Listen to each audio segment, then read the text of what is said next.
المثل بيقولك ابن الوز عوام، وعمر هشام طلعت مصطفى مش بس ورث نجاح ابوه، ده راجل صنع انجازاته بنفسه، ورغم سنه الصغير قدر انه يغير خريطة العقارات في مصر.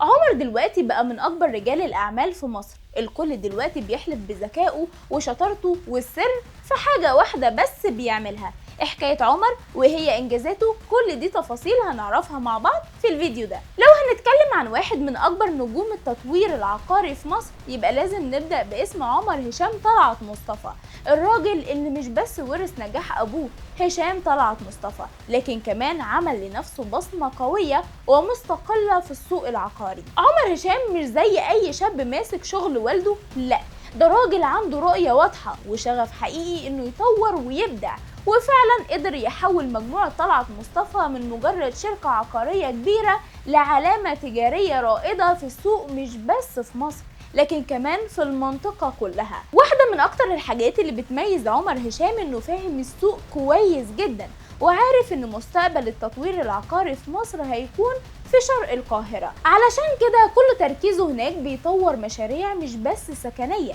لكن مجتمعات كاملة متكاملة بتوفر كل الخدمات اللي ممكن تحتاجها، من مدارس ومولات ومساحات تجارية وترفيهية. هو مش بس بيسهل حياة الناس، ده بيغير مفهوم السكن في مصر تماما. والجميل في ده كله ان عمر دايما بيعمل شراكات مع اكبر العلامات التجارية العالمية والمحلية، علشان المشاريع بتاعته تبقى دايما على اعلى مستوى، وده باين من تعاوناته مع مجموعة فيصل الرشيد اللي جابت فروع علامة النصر في مراكز مدينتي والرحاب. شغل ذكي بجد بيخلي المكان كامل متكامل وبيخدم السكان بشكل ممتاز. مش بس كده، تحت إدارته تم تطوير مراكز تجارية ضخمة زي ايست هاب اللي فيه 420 وحدة تجارية و200 وحدة طبية، مع مساحة إيجارية ضخمة بتوصل لأكتر من 400 ألف متر مربع، وده رقم مش سهل خالص. والأحلى من ده كله إن عندهم خطة يتوسعوا ويوصلوا لأكتر من 1,200,000 ألف متر مربع خلال 10 سنين، وده طموح كبير ونجاح أكبر. كمان عمر مش بيقف عند حدود السكن والتجارة،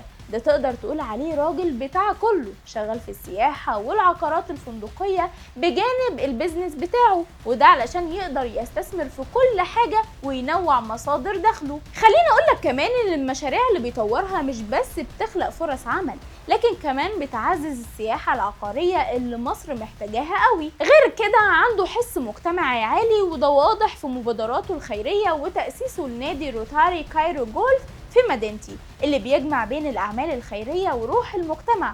عمر هشام مش بس بيبني مباني، هو بيبني مجتمع وبيسعى يخلي حياة الناس أحسن. باختصار، عمر هشام طلعت مصطفى مش بس شاطر في شغله، ده قدوة في الإدارة والابتكار والتطوير.